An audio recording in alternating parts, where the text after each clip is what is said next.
You know, there's a lot of Xbox fans who are a little bit miffed at Microsoft at this particular moment, and I'm going to get into why in just a second. It's surprising to me that more people don't talk about this, because whenever people bring up Microsoft's new strategy, obviously this is kind of one of the big drawbacks of that. I get there's like this group of people that, you know, force a brave smile and face and go, oh, well, more people get to play the games. Who cares? That's good. Microsoft's making money.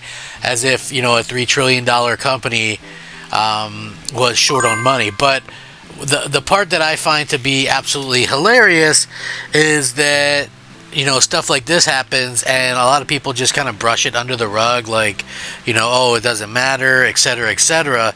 And I always kind of point out that, you know, yeah, this stuff does matter, in fact. And, you know, at the end of the day, this is really costing Microsoft a lot of mind share and a lot of fans and things like that. So let's go ahead and get into it, because I do feel like this is going to be a more interesting video than normal, and I'm curious to hear what people have to say about it. So if you guys enjoy the content, like, share, subscribe. I'm Crap Gamer. Of course, I do daily gaming content. If you guys enjoy the content, hey, please continue to subscribe and like the videos. That would be awesome. So anyway, Sony State of Play happened, and, you know, it was an interesting show. I don't think it was like spectacular or anything like that, but, you know, it does showcase a stark contrast between what Microsoft and Sony are doing. First of all, even in the multi-platform games that were announced, the games that are going to come to Xbox as well, or maybe even Switch, they don't have Xbox or Switch logos. So I mean, that's clear that Sony is out there trying to sell their consoles as best as possible, which I think is a smart move. I mean, if you have them, why wouldn't you want to sell them? I think that's probably the thing that blows my mind most about Microsoft, is that they have consoles, but they do everything in their power not to sell the consoles. And then they, you know, will use a bunch of nonsense to kind of make people believe that they don't want to sell consoles. Of course they want to sell consoles. They want people using their store. You know, it's realistically that simple. But the part that has a lot of Xbox fans upset is that Microsoft is clearly putting all their games on PlayStation, and they're going to be going day one. You can probably look forward to seeing all that stuff at the showcase, where I'm sure if we see new Fable gameplay and announcements or whatever, it'll also have PlayStation logos and things like that on there. Even the new Halo, whatever the case may be, it's all going to be announced for, you know, PlayStation as well. So we've got to keep that in mind. And, you know, Microsoft clearly doesn't really care about what the fans think. So here's the problem.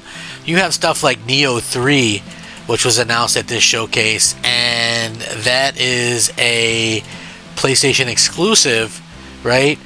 And that's a third-party PlayStation exclusive. So Sony is out here still paying for third-party exclusive games to keep off of Xbox, yet they're getting all of Xbox's games.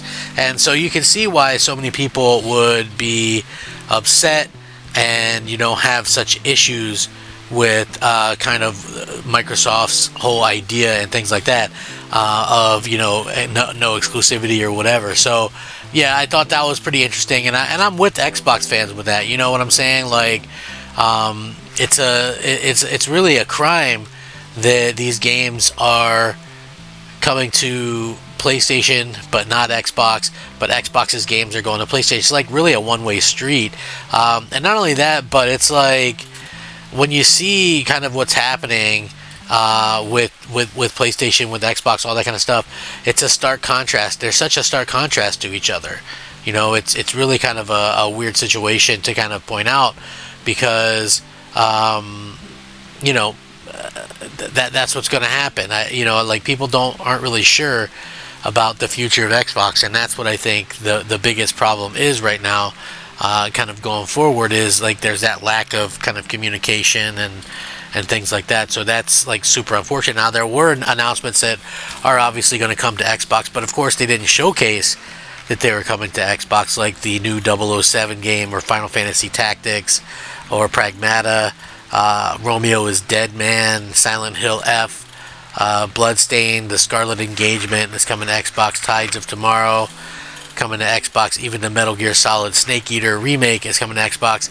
Also, the Mortal Kombat Legacy Collection. So a lot of the stuff they announced was coming to Xbox, but they don't put Xbox logos on it, and I can understand that. But the other part that gets Xbox gamers kind of upset is this Marvel Token fighting Souls game. This looks a lot like Marvel versus kind of like Capcom in a way, I guess. It's a 3v3 fighting game featuring a lot of Marvel characters, but it's skipping Xbox next year. And why is it skipping Xbox? Because Sony's the one that went and made the deal, and they're not going to go out of their way to put stuff on Xbox going forward. So that's sort of the world that we live in. This game looked pretty impressive, and I have to say, overall, it's super interesting to see the way that they kind of handled this. But it's like, Microsoft could go out there and get exclusive Xbox games just the same. They just really kind of choose not to, which is unfortunate, to say the least, kind of going forward. And we'll see how that works out for everybody. I'm not sure that Microsoft will ever kind of change their mind on what they're doing, but it really does affect the people that own their platforms and that are in their ecosystem the most. You know what I mean? Like, if you're in the Xbox ecosystem, this is bad news because you're not getting a game, and that's something that I think like nobody has realistically sort of kind of come to a conclusion on how this is going to benefit Xbox. Like, we haven't really seen how anything that Microsoft is doing is realistically benefiting Xbox consumers, like the ones that buy the content. I mean, even Neo 3 is a game that, like, it's coming to PS5 and it's got a demo available that got announced for that same day. So, it's like, it's rough as an Xbox fan to see stuff like this, that Sony is paying to actively make sure that people have reasons to buy and own PlayStation, and yet we're not seeing, that same kind of idea from Microsoft. In fact, Microsoft acts like they completely don't care, and that's just the strangest thing in the world to me, kind of going forward. Hopefully Microsoft can work out something in the future that they can get to make it make sense to someone. I don't know. Like, so far, a lot of the things that we see, Microsoft is very much in a situation where they're trying to persuade people to maybe buy an Xbox, but the problem is, who's going to buy an Xbox if you can get all their games on PlayStation, but you can't get all the stuff even from third party on that Xbox? You see what I'm saying? So that stuff seems like it's more or less just going to be caught in limbo there, and we'll see if Microsoft can get people to kind of go over to their side or whatever. It's like, there's still no Black Myth Wukong on Xbox. There's still a lot of things that just aren't gonna come to Xbox for whatever reason, whether it be the Xbox Series S, whether it be because Microsoft is funding Sony's ability to buy more exclusives. No matter what the case may be, we're seeing a lot of these strange things kind of happening, and it is a very strange thing indeed when Xbox is missing out on third-party games but giving away all their first-party games. That doesn't make sense. Like, I always tell people, like, make it make sense to me. They haven't really been able to kind of do that. Even going out and getting this 3v3 Marvel fighting game, that's incredible. Imagine what that could do on Xbox. And they also, what's funny is Sony announced a first-party like fight stick, which looks really cool as well. Like, Microsoft could do stuff like that. I guess they choose not to for whatever reason. It's like, hey, remember what a big announcement that Blade game was? Oh, Marvel's Blade coming to Xbox. But they didn't even put an Xbox logo on the trailer, and you can 100% guarantee it's not going to be an Xbox exclusive, but that could be something that maybe would drive people's interest in Xbox. It's just unfortunate that this is kind of happening the way that it is, and that fans are kind of reacting the way that they are.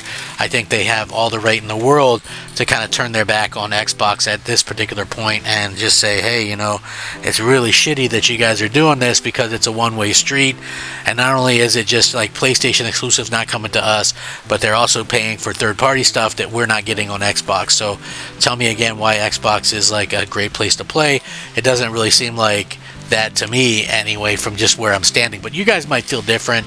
To me, this is stupid. This is a bad strategy, and I would love to hear everybody else's thoughts and input on this. Thank you guys for watching. Let me know what you think. Truly, I'm very interested to hear how you guys think about this stuff. Sound off below. Like, share, subscribe if you enjoy the content. Rack them up, fact them up, Crap Gamer them up. Thank you guys oh so much for watching. I appreciate each and every one of you. Crap Gamer out.